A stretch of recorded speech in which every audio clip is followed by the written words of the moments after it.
Guys सच्ची बता रहा हूँ, आज अगर मेरा जो सब्सक्राइबर काउंट है ये 11,000 के बदले 11 लाख या इनफैक्ट 1 लाख भी होता तो आज मुझे ये केस की हेयरिंग में नहीं जाना पड़ता।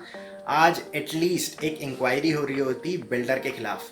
बट नेवर माइंड, केस जो है आज उसकी पहली हियरिंग निपट चुकी है। केस के अंदर आज क्या क्या हुआ वो मैं आपको बताऊंगा इस वीडियो के अंदर, और इसके साथ साथ कौन कौन सी ऐसी चीज़ें हैं जिनका आपको ख्याल रखना है अगर मान लीजिए आप भी फ्यूचर में किसी बिल्डर के खिलाफ केस फाइल करते हैं। बिकॉज ज़रूरी नहीं है इस यूपी रेरा में आप किसी लॉयर के साथ जाए, आप अपना केस खुद भी रिप्रेजेंट कर सकते हैं। सो जब आप पहली हियरिंग पर जाते हैं तो किन किन चीज़ों का आपको ख्याल रखना है, प्लस आपको अपने केस को कैसे रिप्रेजेंट करना है वो मैं आपको इस वीडियो के अंदर बताऊंगा।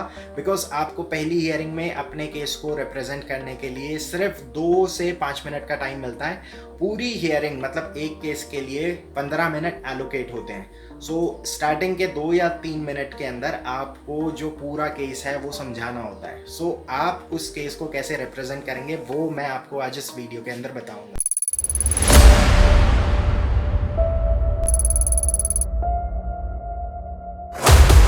गाइस नमस्ते, आदाब, सत श्री अकाल, welcome back to another vlog. This is Pawan and you are watching I am Indian. So आप में से बहुत सारे लोगों को पता होगा आज मेरा जो केस है पंचशील विलास को लेकर, उसकी यूपी रेरा में एक हियरिंग थी। सो ये मेरी पहली हियरिंग थी। सो जो लोग चैनल पर नए हैं इनको नहीं पता है कि मेरा केस किस चीज़ के लिए चल रहा है, नीचे एक वीडियो का लिंक है जो पंचशील विलास के लिए मैंने बनाई थी। उसके बाद इन्होंने मेरा जो विला है 95% पेमेंट लेकर कैंसिल कर दिया था, तो वो आप नीचे देख सकते हैं। पूरी हियरिंग के दौरान क्या होता है वो मैं आपको आज बताता हूँ। सो एक्चुअली में जब भी आप किसी बिल्डर के खिलाफ कंप्लेंट फाइल करते हैं तो उसके बाद बिल्डर को भी मौका मिलता है अपने आप को जस्टिफाई करने का या फिर उस कंप्लेंट को ऑब्जेक्ट करने का। सो मैंने जो कंप्लेंट फाइल करी थी ये फरवरी में करी थी। सो उसके बाद मेरे को जो पहली डेट मिली थी दैट वाज 23 मार्च। लेकिन अनफॉर्चुनेटली उस समय कोविड-19 की जो सिचुएशन थी बिल्कुल अपने चरम पर इंडिया में स्टार्ट हो चुकी थी। सो उस समय लॉकडाउन हो गया, लेकिन उसके बाद वो जो डेट है वो पोस्टपोन कर दी जाती है। सो उसके बाद जून 1 तारीख को मेरे पास एक ईमेल आती है जिसके अंदर पंचशील को नोटिफाई किया जाता है कि आपके खिलाफ एक कंप्लेंट है, आप इसमें अगर कोई ऑब्जेक्शन फाइल करना चाहते हैं तो वो आप कर दीजिए।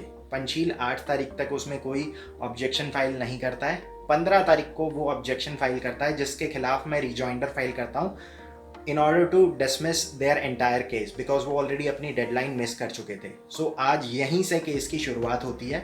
सो मैंने अपनी जो ओपनिंग थी वो इसी के साथ करी कि इनकी जो अपील है उसको रिजेक्ट कर दिया जाए। लेकिन जो ऑनरेबल वहाँ पर मेंबर थे, जो हियरिंग मेंबर थे, उन्होंने इस चीज़ को अलाउ कर दिया और केस आगे बढ़ता है। सो केस जब आगे बढ़ता है, जो भी लोग पहली हियरिंग में जाते हैं आप याद रखिए एक केस के लिए सिर्फ 15 मिनट होते हैं। जो पहली हियरिंग होती है it's a kind of assessment. इसके अंदर जो भी जूरी मेंबर वहाँ पर होते हैं या फिर जो भी वहाँ पर हियरिंग ऑफिसर होते हैं वो सिर्फ ये असेस करते हैं कि ये वाला केस क्या आज की डेट में निपटाया जा सकता है या फिर इसमें आर्ग्यूमेंट होनी चाहिए ताकि दोनों पक्ष की पूरी बातचीत सुनी जा सके। तो जो लोग यूपी रेरा में अपनी पहली हियरिंग के लिए जाने वाले हैं अभी हाल फिलहाल में, तो प्लीज़ अपनी जो ओपनिंग आर्ग्यूमेंट है उसको रिटर्न टाइप करके रख लें। और टाइप करने के बाद जब आपकी बारी आती है, आपको वहाँ पर मौका दिया जाता है अपना केस रिप्रेजेंट करने के लिए, तो पूरा जो केस है उसको वर्ड बाय वर्ड बोलें ताकि आप जितने भी पॉइंटर्स आप जिनके बारे में आप बात करना चाहते हैं जो आपकी फेवर में है वो आप कवर कर पाएँ। ये एक अच्छी चीज़ है। दूसरी चीज़ जो हमेशा बायर को फेवर करती है वो ये है कि वहाँ पर जो हियरिंग ऑफिसर है वो एक ही बिल्डर के खिलाफ लाइन से मुकदमे सुनता है। सो जैसे ही केस उनके सामने आता है तो उनको पता होता है कि केस में कौन विक्टिम है और कौन इसमें आरोपी है। सो अगेन वही चीज़ आ जाती है, आपने अगर जॉली एलएलबी मूवी देखी है तो उसमें जज कहते हैं लास्ट में कि जज को डे 1 पता होता है कौन यहाँ पर विक्टिम है कौन आरोपी है। बस जज वेट कर रहा होता है कि आप उनको सही डायरेक्शन में जो सही सबूत हैं वो दिखाएं। सो बस आप यहाँ पर ये याद रखिए कि जो भी आपका हियरिंग ऑफिसर है वो आपका इंडिविजुअल केस तो दे सुन ही रहा है, लेकिन आपके साथ साथ ऐसे बहुत सारे इंडिविजुअल केस हैं जो वहाँ पर लाइन से वो लगातार सुनते हैं और उनको पता होता है कि कहाँ पर बिल्डर गलत है। तो रेरा में बस अच्छी बात ये है कि आपको जो डिसीजन होते हैं, मतलब जो छोटे मोटे केसेस होते हैं जिसके अंदर झटपट फैसले आ सकते हैं, वो पहली हियरिंग में ही पास हो जाते हैं, मतलब उनके ऑर्डर निकल जाते हैं। अब उसके बाद बिल्डर उसको फॉलो करता है या नहीं करता वो टोटली बिल्डर के ऊपर है, बट मोस्टली केसेस में ये देखा गया है कि बिल्डर नॉन कंप्लाइंट होता है रेरा के ऑर्डर्स के। सो वो अक्सर फॉलो नहीं करता है, सो उसके लिए अगेन फिर लंबी एक भाग दौड़ करनी पड़ती है। सो अपने केस में भी आज ऐसा ही हुआ। मैं इस इम्प्रेशन के साथ गया था कि मेरा जो केस है वो झटपट मतलब आज ही फैसला हो जाएगा, लेकिन आज सही बता रहा हूँ बिल्कुल बाल बाल बच गए पंचील वाले, वरना आज ही की डेट में फैसला हो जाता। आज के केस का बस एंड रिजल्ट ये निकला कि मेरा जो केस था उसमें जो हियरिंग ऑफिसर थे उन्होंने मेरा जो केस है उसको साइड करवाया।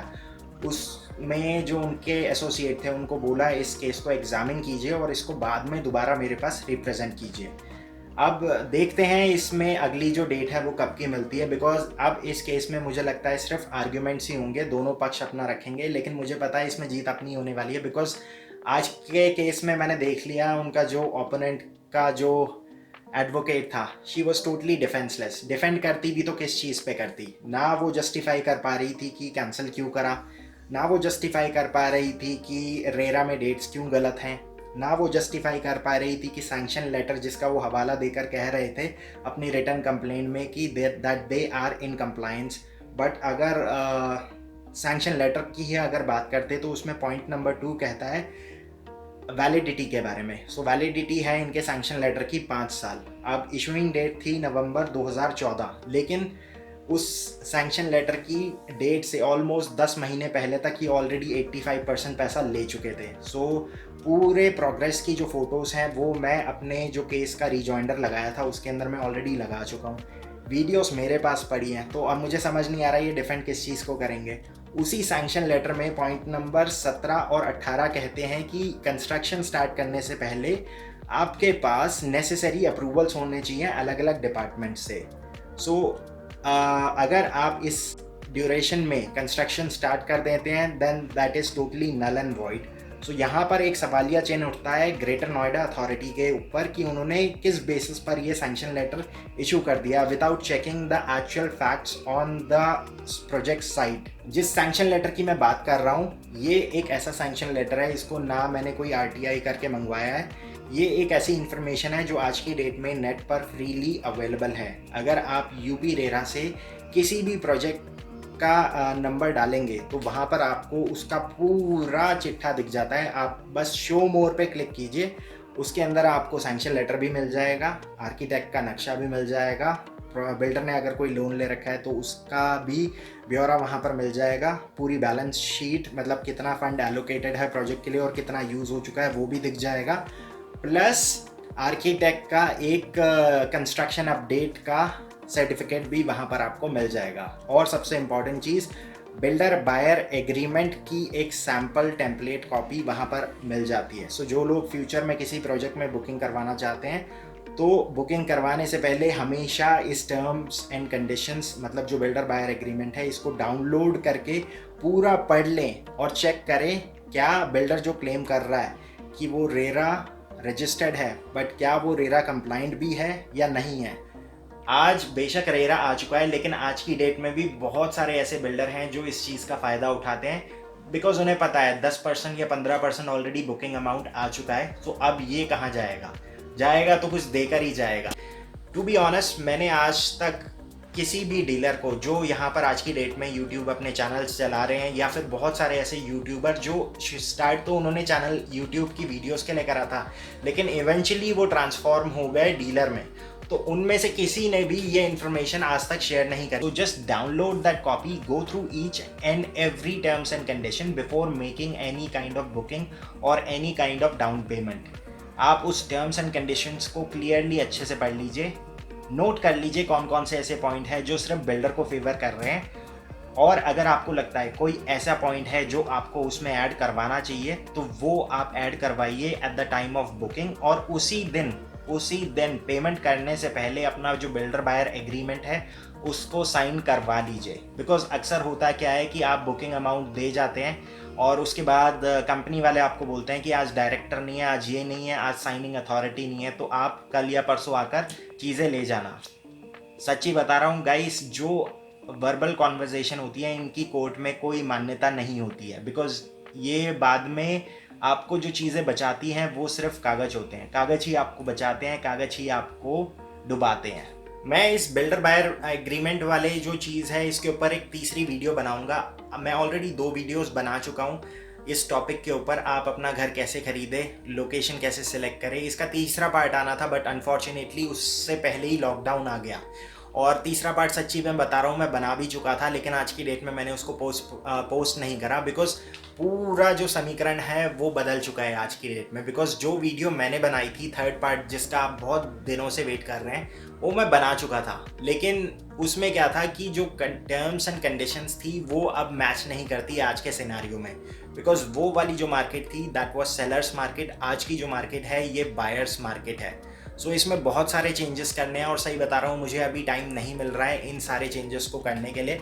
लेकिन मैं वादा करता हूँ एटलीस्ट 1 से 2 हफ्ते के अंदर आपको वो वीडियो देखने को मिल जाएगी, जिससे आप फ्यूचर में अपने जो डिसीजन हैं उनको बहुत आसानी से ले पाएंगे। तो जाने से पहले मैं यहाँ पर इस वीडियो को इसी नोट पर एंड करना चाहूँगा कि प्लीज़ जाने से पहले चैनल को सब्सक्राइब ज़रूर कर लें। बिकॉज मैं जो आज एक केस लड़ रहा हूँ ये मेरे अकेले का केस नहीं है। मुझ जैसे ऐसे बहुत सारे भाई बहन हैं जिन्होंने अपनी जीवन भर की जो रकम है, जमा पूंजी है, वो एक प्रोजेक्ट के अंदर निवेश कर दी है।